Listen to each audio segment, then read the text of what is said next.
When we started out, we wanted to serve veterans. I mean, I saw firsthand what the transition back into to civilian life did to folks. Within the first year, we had to expand beyond just focusing on veterans because the need is there. 50% of every community is dealing with mental illness. That means 50% of employers, 50% of cities, 50% of churches, 50% of the people in this room statistically are going to be dealing with mental illness, and there are no viable answers, right? When you start looking at a lot of my research, a lot of my area of focus is on performance.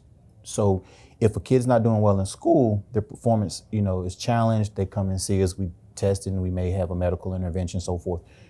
When you start looking at the impacts on the economy, when you start looking at the $6.3 trillion cost that mental health hits our economy, and this is pre-pandemic. We're still looking at the data, and understanding what actually happened during the pandemic, but $6.3 trillion hit our economy before the pandemic.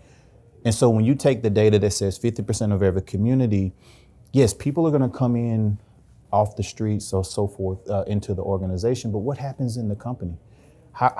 What a lot of consulting that I've done, we've been able to help take companies from losses to back to double-digit net income by simply addressing mental illness. When you look at the data that says our part of healthcare has a 7-fold increase on the cost of healthcare, what that means in simplistic terms is if you fix everything from the neck up, then things get better.